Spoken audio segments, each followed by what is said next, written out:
So one of the things that we wanted to do as a service to people is that record it so we can share it with other people.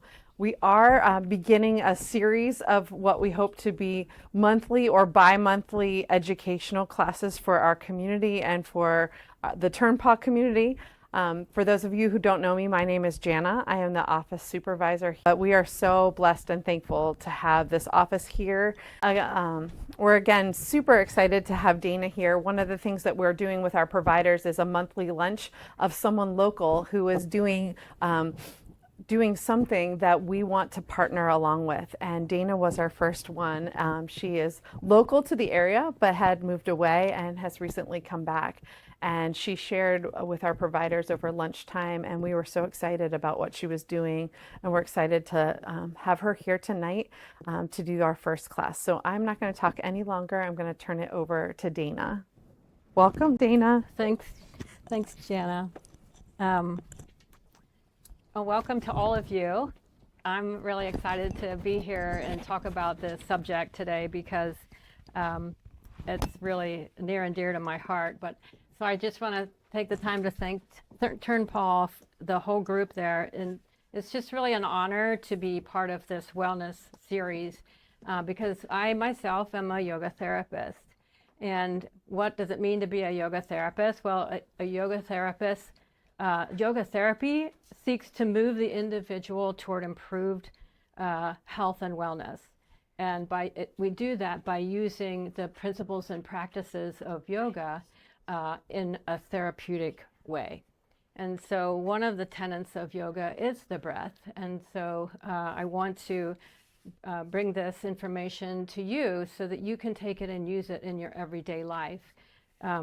Breathing practices have enhanced my well-being and my health in really some significant ways. And partly because for me, I have scoliosis, and I work with people who have scoliosis.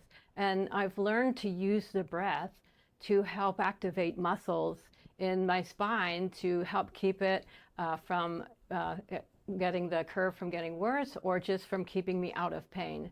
So that's just one little aspect of the power of the breath. And but what I want us to do today is just really think about how can we enhance our own health and wellness through using the breath. Has anybody ever here had any kind of experience with breath work? How about Lamaze? That would count, right? Because we had to learn how to breathe through those contractions. Anyway, so what I want to do tonight is an overview of what I want to do is what is it, how it works, and then how we do it. So I'm going to just start out with what it is. We know that the breath is the foundation for our very life. It's without it, we wouldn't be able to live. It's also the first thing that we do when we're born, and it's the last thing we do when we die. So it really encompasses life. And in the yoga world, the breath is called the life force. The breath also reveals a lot about our current states. So if we're feeling our breath is slow and measured, we may be calm and relaxed. But if our breath is like heavy or quick or labored, we may have either run a few laps around the gym or we might be feeling anxious or fearful. Then there's the sigh that we let out when we're sad. It's very different from the sigh that is exhaled when we're frustrated or angry. The breath can also get stuck. So like when something catches our breath, maybe like when you jump into cold water or if something happens and you're in shock. And the breath can be also a source of power, like when you're lifting something heavy or you are blowing up a balloon even. So in today's world, we are learning through neuroscience research that there are nerve cells in the brain stem, that connect breathing to different mind states. That's kind of new in neuroscience today. But this new neuroscience is significant because it confirms what thinkers and healers and mystics have known all along, and that is that we have the power to shift our thinking by changing the way we breathe. I want to say that again. We have the power to shift our thinking by changing the way we breathe. And since we already know that thoughts affect our overall health, energy, and well-being, I feel it's safe to conclude that changing our breathing can have a global effect on the entire body. Personally, my own self, just the breathing that I've learned to do to help keep my torso in line has literally changed the structure of my ribs. But anyway, that's another story. So I want to talk to you about how it works. There's 3 things we're going to talk about a little bit here. The diaphragm, I want you to know about that. I want you to know about the nervous system, and I want you to know something about the brain. So we'll start with the diaphragm. A lot of people aren't familiar with it, even though it is the primary breathing muscle. So it's just a refresher if you do or don't. The diaphragm runs horizontally across the midsection here, and it's attached to the ends of your ribs, so around your ribs. So what happens is it separates the chest cavity from the abdominal cavity. And when we inhale, it contracts and moves down, and then that increases space in our ribs so that our chest can expand. And then when we exhale, it releases and comes back up and brings your ribs and your lungs back to neutral. That's the simple part of it. So in order for the breath to actually be effective, it matters how we take a breath in. So if you think about taking a breath in and breathing up, think about that, or maybe even try it yourself, breathing up.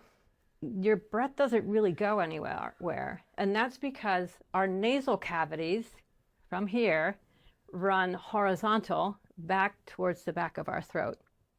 So when you breathe in, it's important to breathe back, and then you'll notice. So if I take a deep breath in that way, my ribs can expand. You can experiment with that too while you're here. So, and I also encourage my clients to breathe through their nose, and there's several reasons why. One of them is that our body releases toxins through our nose, especially on the exhale. And it also enhances endurance and helps us to have more ability to focus. Again, it will provide a defense to bacteria because of what's in our nose can catch some of that bacteria, and then we can blow it out or sneeze it out or whatever. And another thing that it does is it produces nitric oxide. Now, that's an important compound for cardiovascular, immune, and sexual health because it affects your blood pressure and your circulation. So those are some important reasons why I feel that we need to be breathing through our nose. And the other reason is so that we can activate some of the parts of the nervous system that we are using. So the breath can be high in the chest, or it can come down lower and out into our ribs. It can also expand into our back. So when you think about breathing back into your throat, you can almost feel your back expand that way. And then it can also then be drawn down, all the way down to the bottom of your lungs, where you can feel your belly rise and fall with the breath. So we'll experiment with some of these things too, because this deep breathing that I'm talking about is what we want to incorporate into a breathing practice. And we'll talk about that why when we talk about the nervous system. So the autonomic nervous system, if you know this, that's great, but if there's an autonomic nervous system that controls all of the involuntary parts of what our body does, like breathing, heartbeat, your heart rate, your digestion. Those are not things that we can consciously do, right? So I want us to talk about this autonomic nervous system, and I want you to understand that there's 2 parts of it, and they balance each other out. So there's a sympathetic part and a parasympathetic part. So like say when we're anxious or stressed, our brain turns on this sympathetic part. And that's what we call the fight or flight mode. And then if that response just stays or is activated over time, this stress response will start to have an effect on our immune system and cause other health problems like high blood pressure, poor circulation, poor digestion, and anxiety and depression. So that's a big deal when we think about this stress, because when the stress system is activated, it really tends to perpetuate itself. So on the other side, conversely, when we're calm or relaxed, the brain turns the parasympathetic nervous system on. That's the rest and digest mode. And so this is the relaxation response that then interrupts the sympathetic stress response, and it just brings a profound sense of rest. So it's important to think about strengthening the parasympathetic nervous system because it helps balance that out and move you into a more conscious state of healing and more restful states. So, hope that makes sense.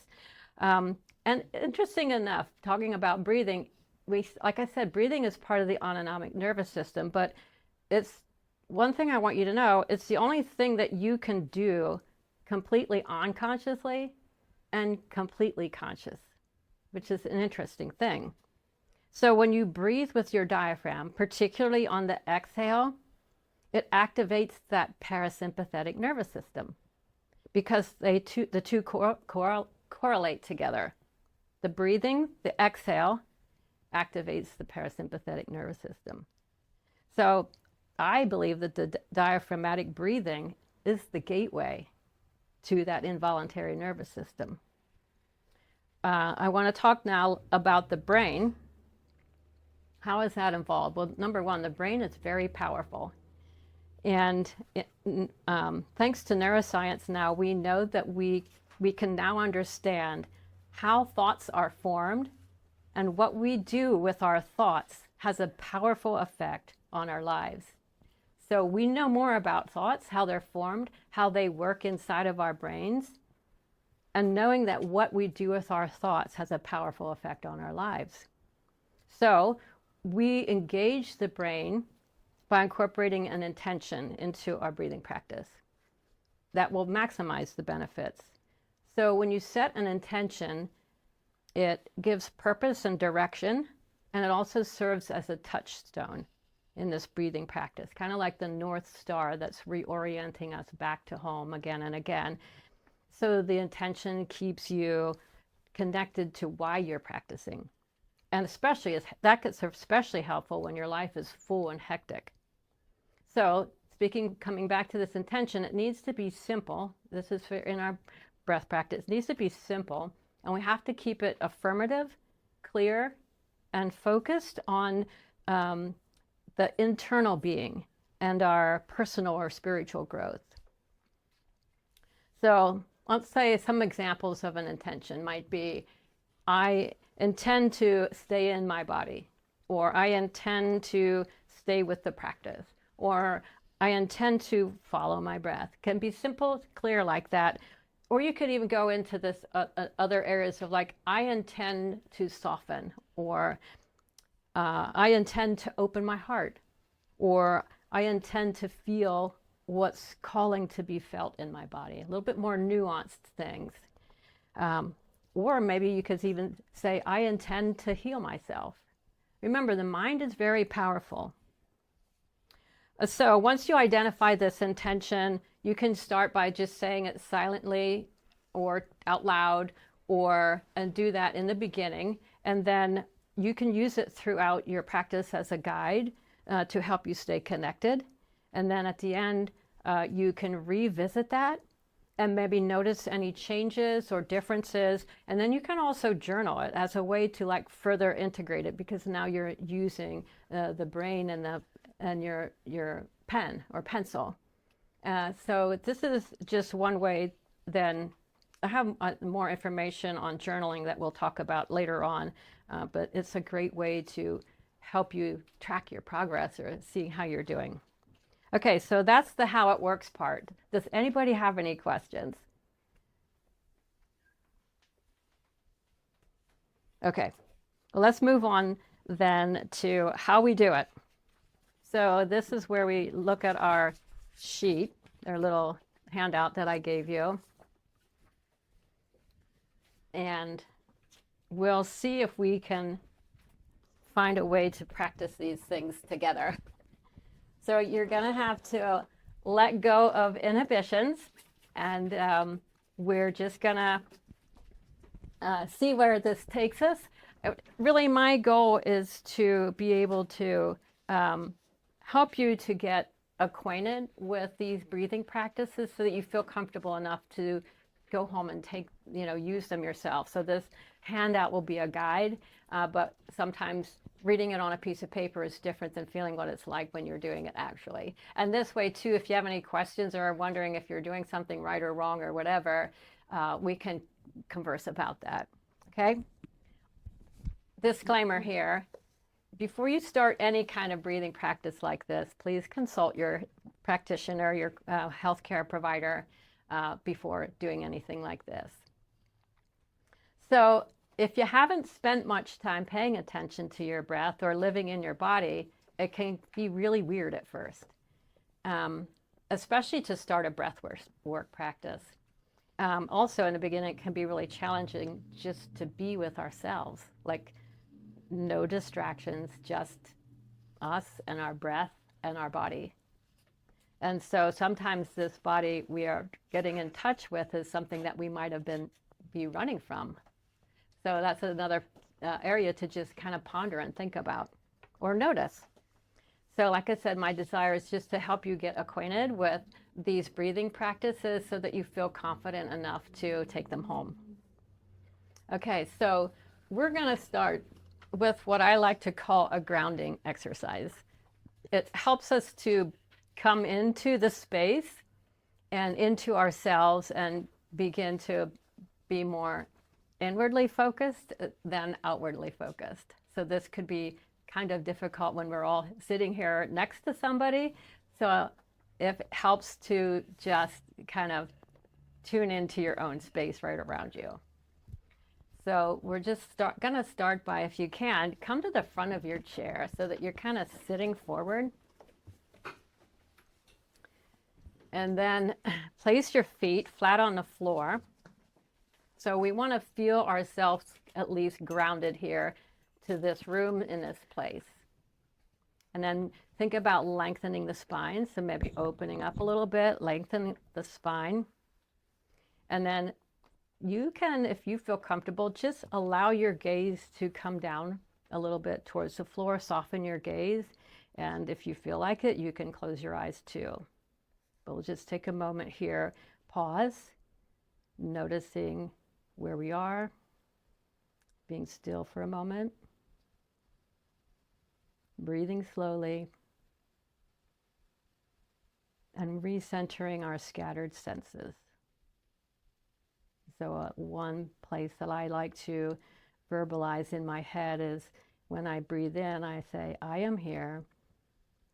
And then I exhale, this is now.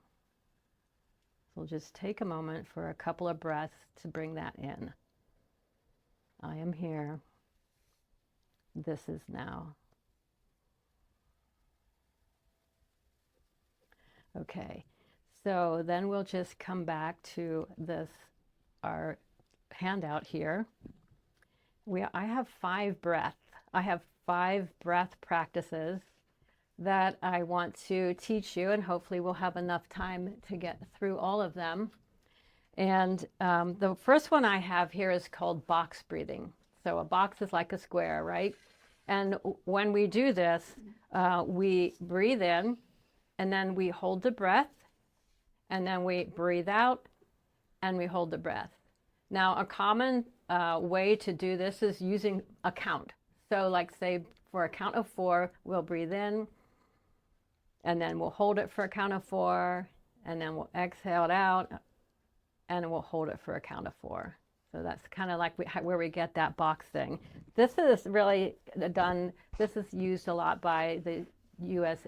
Navy, other like other military firefighters, because it just helps them keep themselves focused and grounded. So I'm going to just read through this and we'll practice it together. I'm going to use a count of 4, but just know if it's hard for you to hold your breath that long, don't worry. You can build up to that and then maybe just hold for a count or 2 and then breathe back down. So I'm going to do like two rounds with the 4 counts, and then I'm going to let you just take a few moments to do a round with whatever you feel comfortable with, okay? So like I said, if you're new to breathing like this, it might be difficult to get the hang of it. And you may get dizzy after a couple of rounds. That's normal, so just know that. But if you practice it more often, over and over, you'll be able to go longer without that dizziness. And then if you do get dizzy, just stop and breathe normal. Just stay seated and just stop and breathe normal, okay? All right, so here's what we're gonna do. We're going to be upright in our chair, and you can have your hands or your palms face up on your knees. And then take a moment to just soften your gaze or close your eyes and set an intention.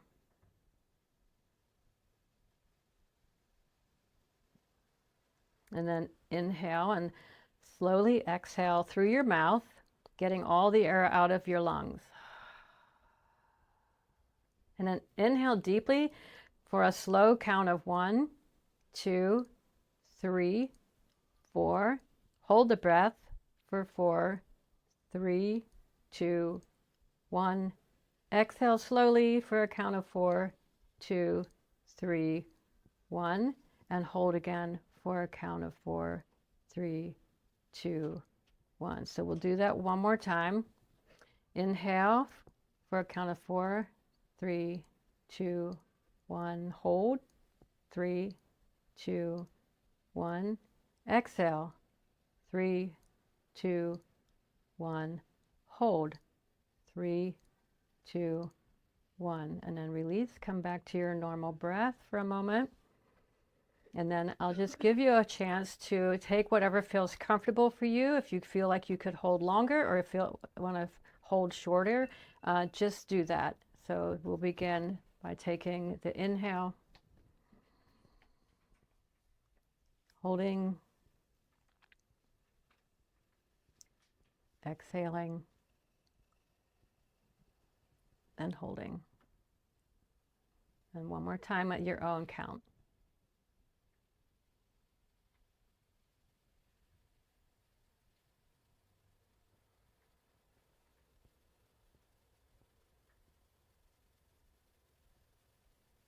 And then when you're finished, just go ahead and open your eyes and come back into the room. So that's the box breathing. It helps us to get focused. In this handout, I have the benefits of it. I'm not going to go through all of those benefits. You can do that on your own, but you'll notice that pretty much every single one will affect your will say it affects your stress level or anxiety.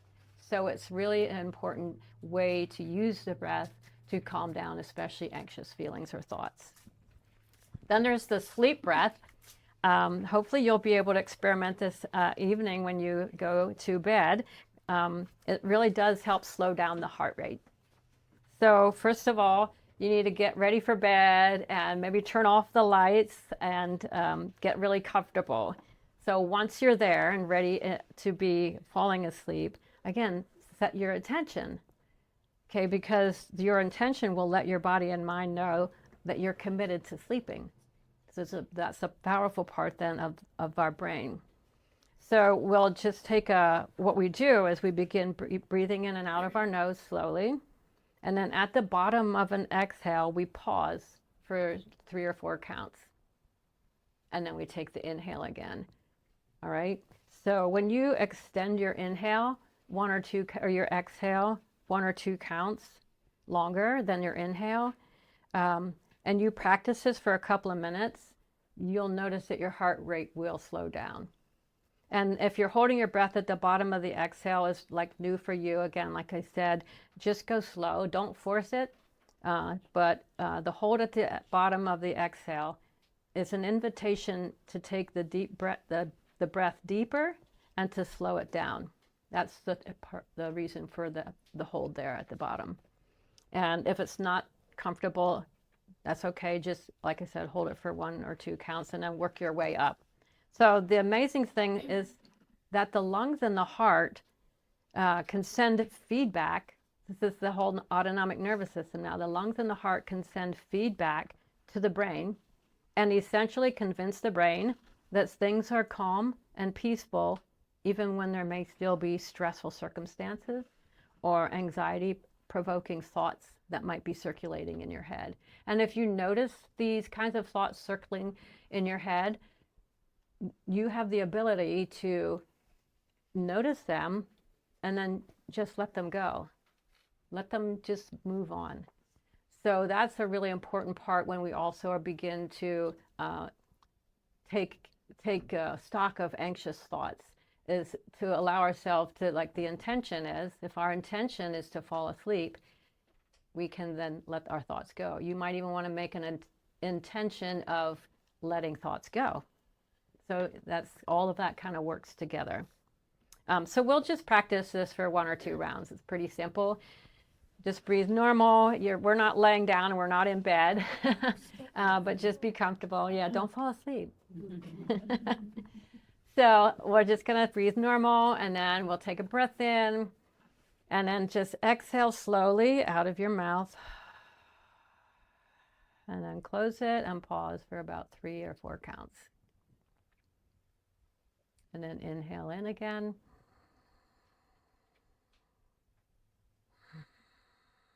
Exhale and pause.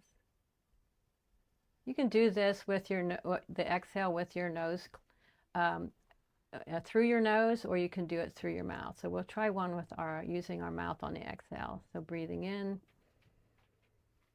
exhaling with our sigh, closing our mouth and pause. And then inhale again. And exhaling.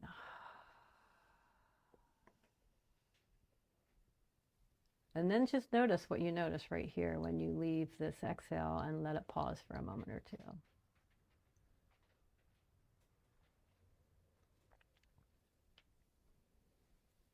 Awesome. Okay, let's come back again. One thing I want to remind us is when we breathe, remember to bring the breath back into the nasal cavities. That's where we're going to then feel more expansion. And hopefully when you do this, when we do these exercises here, notice if well, actually, let's just practice it. I like this. So you can put your one hand on your chest region and one hand on your belly. And we're going to take a breath in, again, bringing the air all the way back in, and see if you can sense your ribs or your chest expanding, or maybe you can bring that air all the way down into the bottom of the lungs and feel your stomach. So just experiment with this. Take a deep inhale. And then exhale. And see if you can feel the belly rise and fall.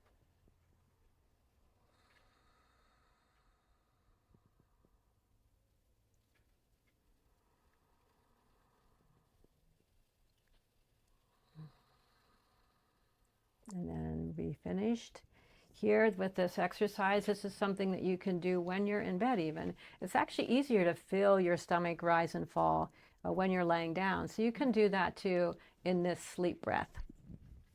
Okay, so the next one is a letting go breath. So this one has 2 parts.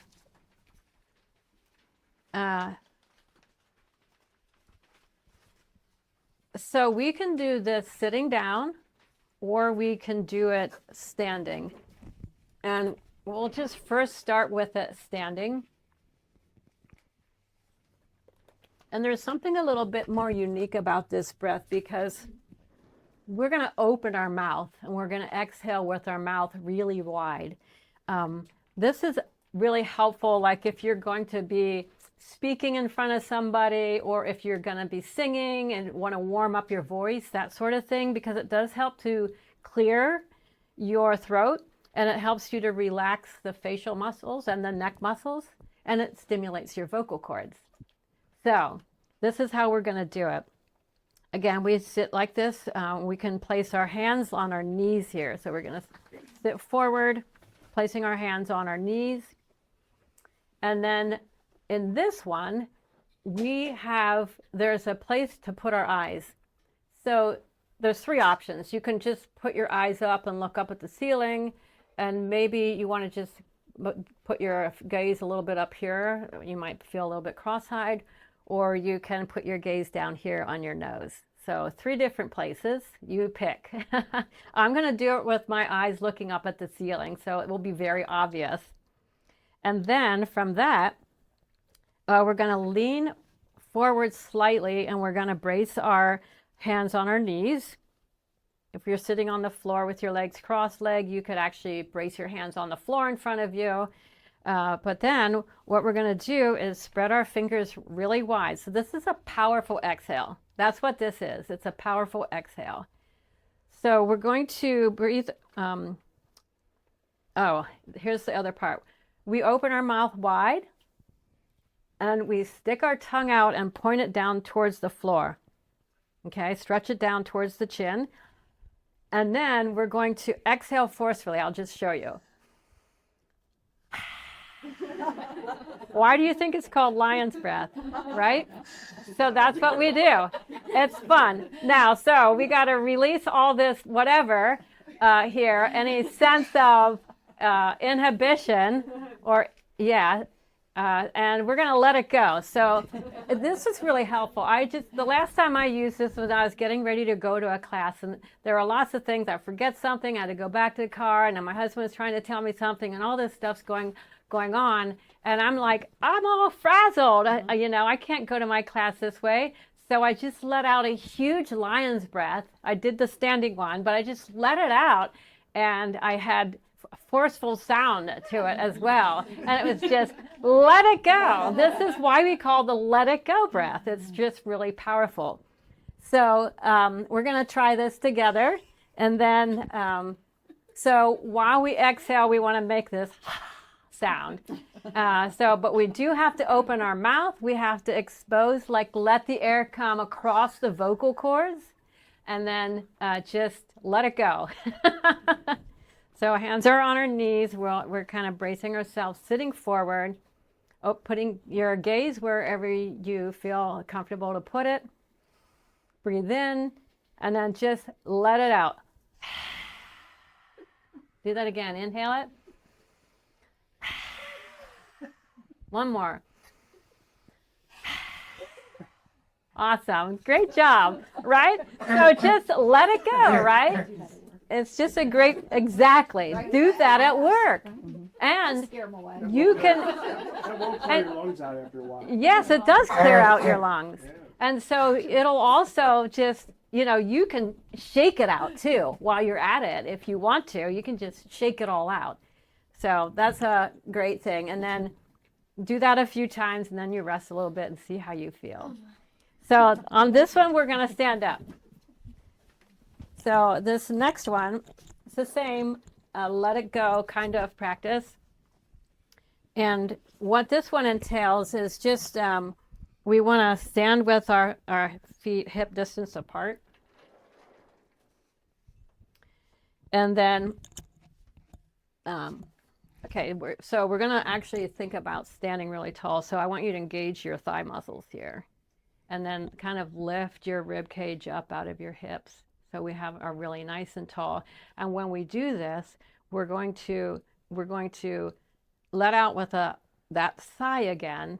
And you don't have to do your tongue stuff with it. Just open up your mouth. We're going to hinge at the hips. So we're going to start with raising our arms overhead. And then we're going to hinge at our hips and just go and let it out. Okay? So we'll start this again. Keep your legs engaged here, hip distance apart. We'll raise our arms overhead and let it go. You can fling your arms back behind you and then come back up. As you inhale and let it go. Inhale, arms back up and let it go. And then come back up to neutral. And if you want, just kind of, again, shake it out, shake your legs. And again, this one you can use as much sound as you want, say, given the circumstances or however you want to use it, right? It's just a way to expel negative energy, is really what it was intended for, just expend or to get rid of the stuff. Okay, so I wanted to say a couple of things about this. After you do this, you might want to think about what you'd like to call into your life. Think of something positive, like such as joy or laughter. So like, I'm getting rid of this negative energy or whatever it was that caused me to do this. And then think about, what can I bring back in? Is it joy? Is it goodness? Is it laughter or good health or a sense of calm?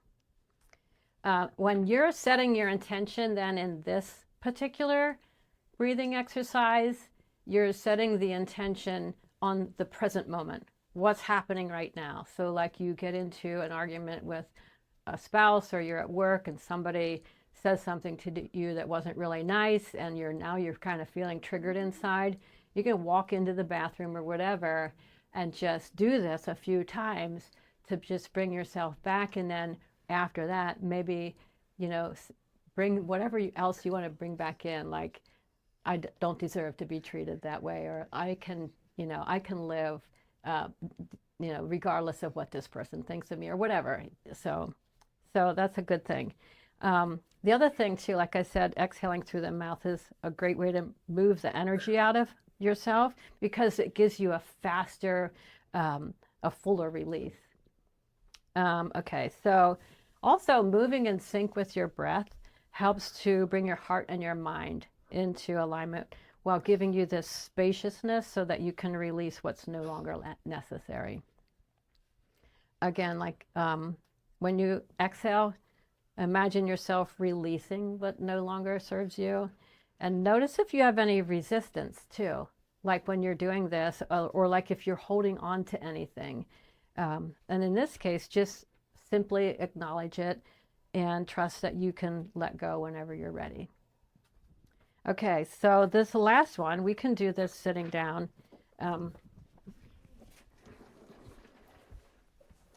You guys are great, by the way. I love your engagement.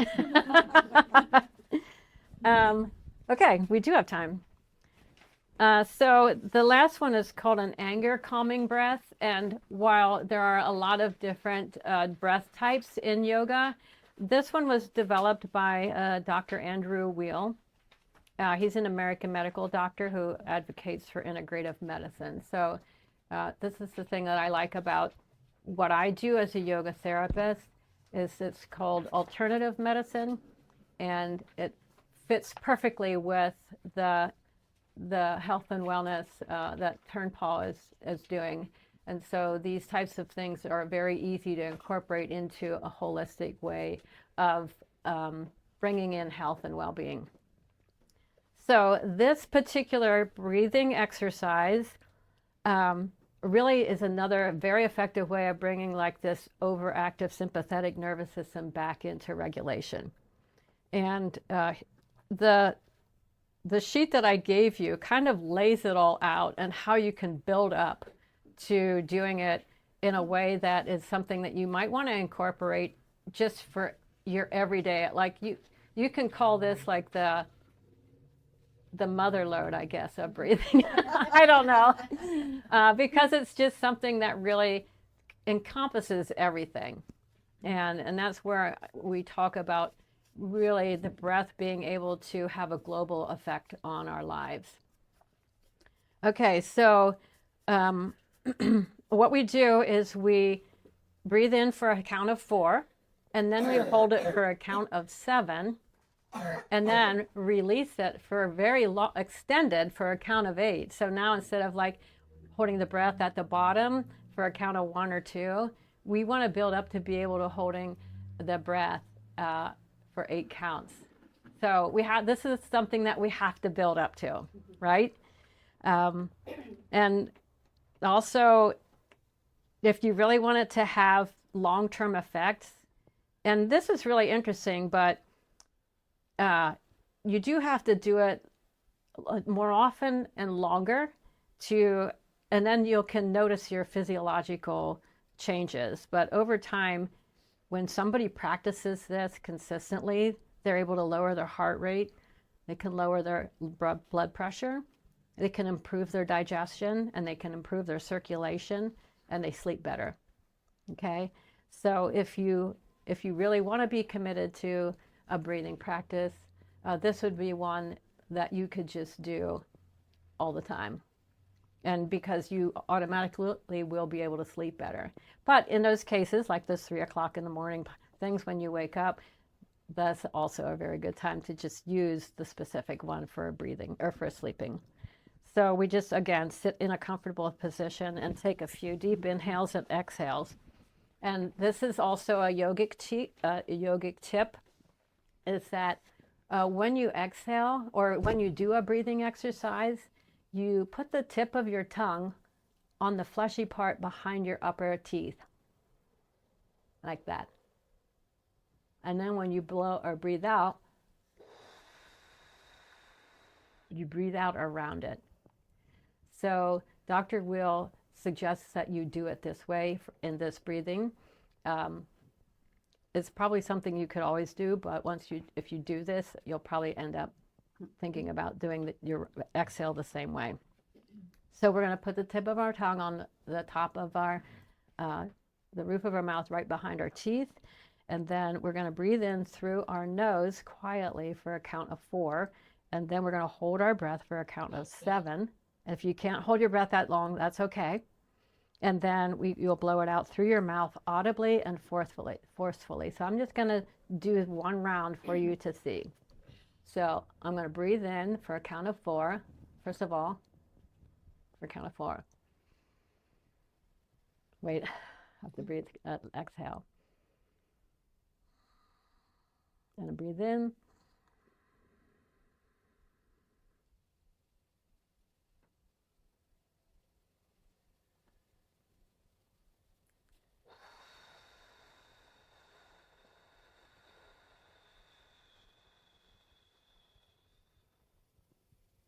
Rest for a few moments, and then do it again. So let's try it. Maybe I'll go a little bit faster so the count of 4 and 7 and 8 goes a little bit faster. How about that to start with? Okay, so just sit up straight and come to the front of your seat here. Take a few rounds of a normal breath. Exhale all the way. Place the tongue and breathe for 4. 2, 3, 4. Hold. 4, 5. Oh, sorry. Let's try that again. I didn't mean to mess you up. Oh, okay. Let's try it again. All right. So, inhale, exhale. Place the tongue. Inhale. 2, 3, 4. Hold. 7, 6, 5, 4, 3, 2, 1. Exhale slowly. 4, 8, 7, 6, 5, 4, 3, 2, 1. There you go. That's one cycle. And so he says to do this, do at least 4 cycles twice a day. So in the morning or the evening. That's a lot. And then also he says you can work up to 8 cycles, but don't ever do more than 8 cycles. Okay, it's in the writing here. But really, when it comes down to it, when we talk about our breath and how we use our breath and how we use it to regulate our mental states or our thinking, that sort of thing, just remember that the breath is very powerful, and that you can change you can shift your thinking by the way you breathe, just by changing the way you breathe. And that's the big takeaway that I want you to have from this today. But when we learn how to breathe with intention and use our diaphragm when we breathe, Really, the whole idea is to just make our breath deeper, slower, and quieter, and more regular. Because that's when we know that our parasympathetic nervous system is in good shape. So anyway, thank you for listening.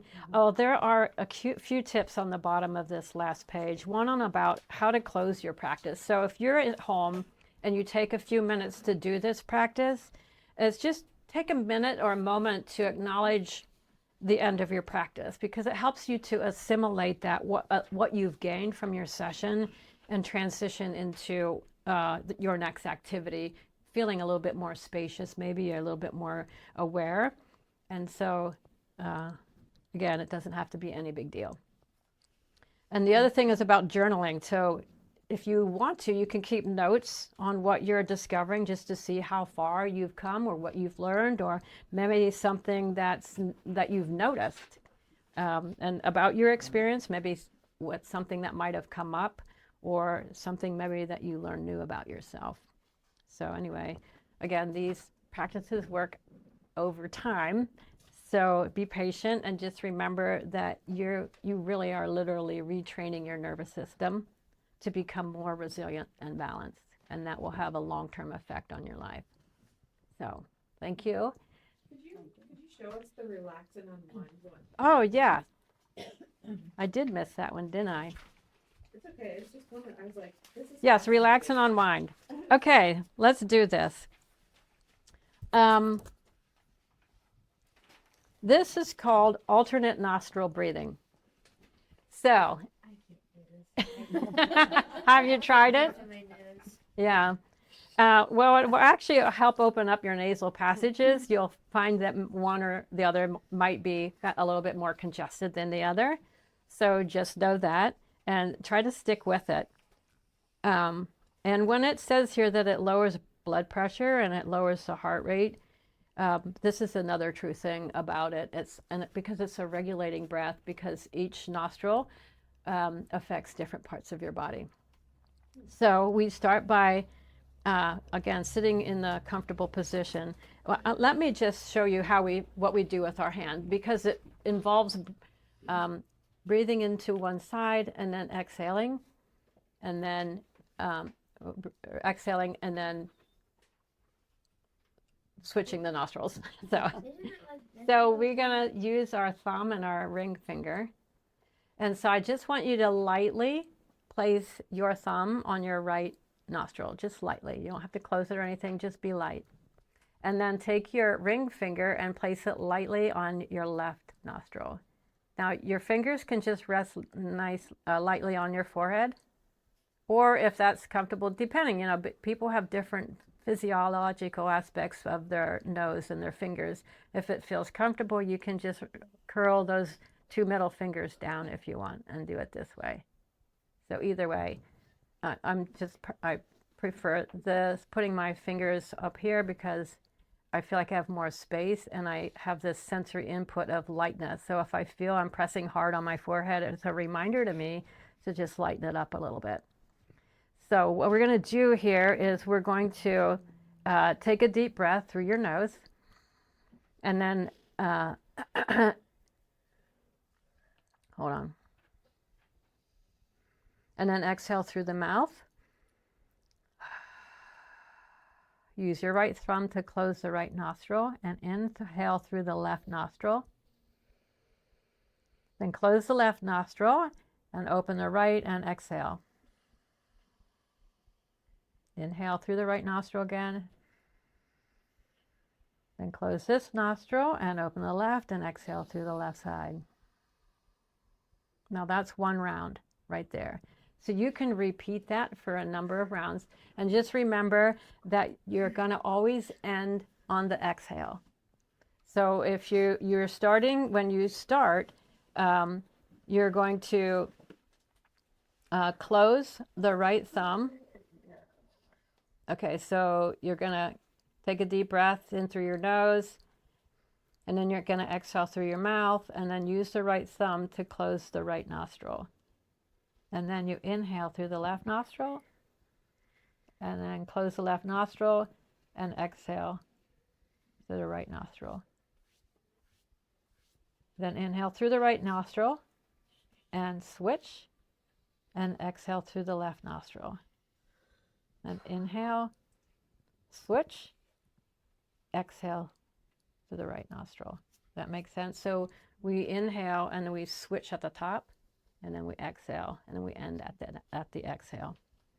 So we can practice this, 5 or 10 cycles, or you can do it for 5 minutes.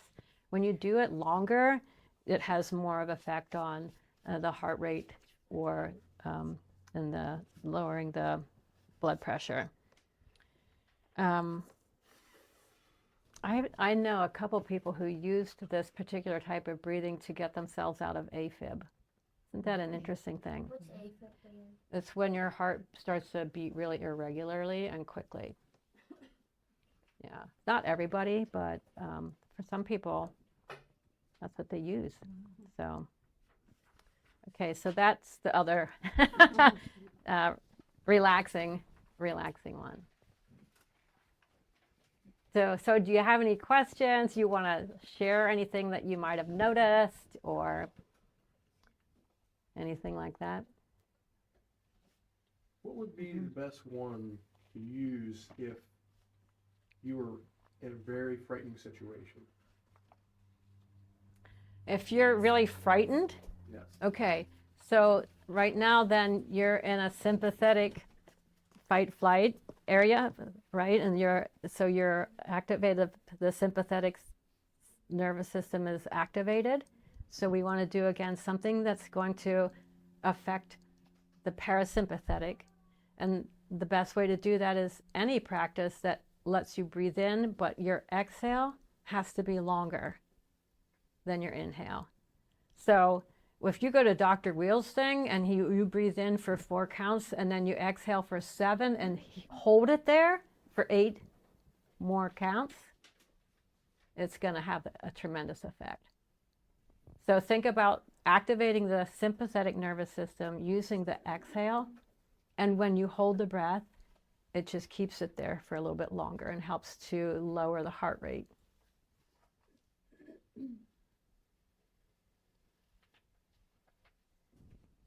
That's all I have.